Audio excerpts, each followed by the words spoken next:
Anda pasti pernah dengar kan cerita soal orang yang kita kenal, paginya masih sehat, ketawa-ketawa, beraktivitas normal, siangnya tiba-tiba ambruk, kena stroke.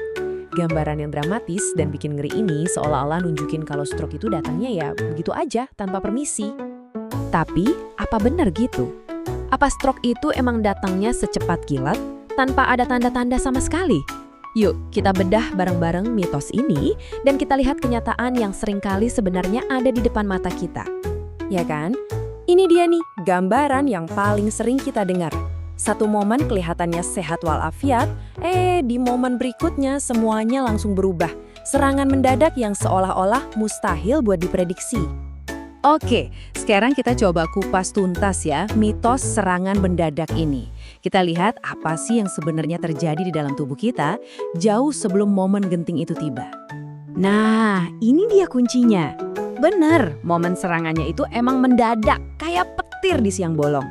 Tapi, proses yang bikin petir itu nyamber, wah, itu cerita yang panjang banget, yang udah dibangun bertahun-tahun. Prosesnya itu pelan banget, halus banget, dan justru karena itu, kita sering banget nggak sadar. Ini bukan soal bencana yang terjadi dalam 1 detik, tapi soal kerusakan yang numpuk bertahun-tahun. Coba deh bayangin kayak gini. Di dalam tubuh kita itu ada bom waktu. Dirakit pelan-pelan, diam-diam, nungguin momen yang pas buat boom. Terus apa aja nih isi bom waktunya? Nah, ini dia nih biang keroknya. Pembuluh darah yang makin sempit, tekanan darah yang diam-diam tinggi, gula darah yang nggak kekontrol, sama kolesterol yang numpuk pelan-pelan.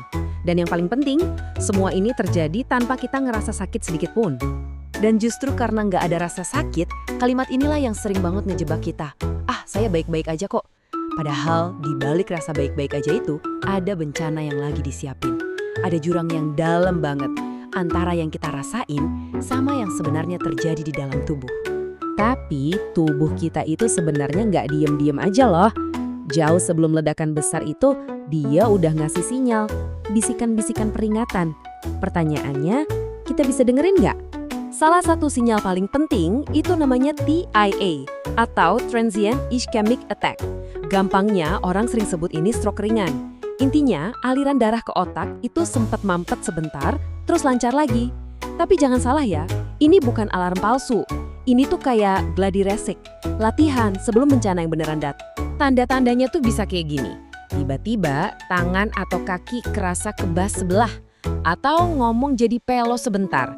Bisa juga salah satu mata mendadak burem, atau kepala pusing banget sampai rasanya mau jatuh. Nah, kuncinya di sini. Semua ini munculnya mendadak. Dan yang paling nipu, seringnya hilang lagi sama cepatnya. Dan ya itu dia, karena gejalanya hilang, otak kita langsung nyari alasan paling gampang. Paling cuma kecapean aja, atau kayaknya kurang tidur nih semalam. Kita tanpa sadar justru matiin sendiri alarm bahaya dari tubuh kita. Tapi kenapa ya kita gampang banget ngeabaikan sinyal sepenting ini?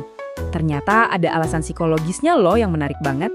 Coba deh kita lihat perbandingannya. Coba lihat deh bedanya, jauh banget. Di satu sisi, sinyal awal itu kayak disentil doang, ringan, datang, terus pergi, dan nggak sakit.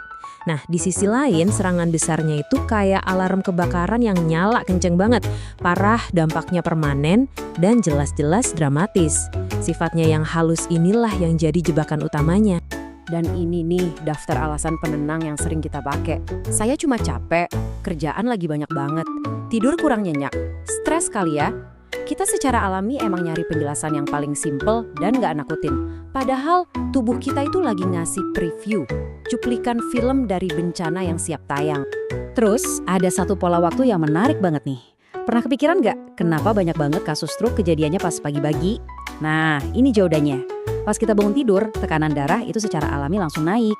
Darah kita juga lebih kental setelah semalaman gak minum, dan tubuh kita ibaratnya mesin yang baru di starter. Kombinasi ini, wah, jadi momen yang pas banget buat badai terjadi. Oke. Jadi setelah tahu semua ini, terus kita harus gimana? Kuncinya adalah kita harus ubah cara kita mandang sinyal-sinyal ini. Ini bukan buat ditakutin, tapi justru panggilan buat kita bertindak. Nah, ini dia cara pandang yang baru. Jadi pas tubuh ngasih sinyal-sinyal peringatan tadi, itu bukan berarti akhir dunia. Justru sebaliknya, itu adalah sebuah kesempatan emas yang dikasih tubuh kita supaya kita bisa mencegah bencana yang lebih besar. Terus, gimana cara bedainnya sama cuma capek biasa? Gampang, perhatiin 4 hal ini. Pertama, gejalanya muncul tiba-tiba. Kedua, rasanya beda dari yang biasa kita alamin. Ketiga, biasanya cuma kena di satu sisi tubuh. Dan keempat, terjadi walaupun cuma sebentar banget. Kalau 4 kriteria ini ada, jangan pernah ditunda. Kita tutup dengan pemikiran ini ya. Stroke itu jadi kejam, bukan karena dia datang tiba-tiba. Kekejaman yang sebenarnya adalah karena dia datang setelah kita kelamaan cuek sama bisikan-bisikan peringatannya. Jadi, pertanyaannya sekarang kembali ke kita masing-masing. Udah siap belum buat mulai dengerin tubuh kita sendiri?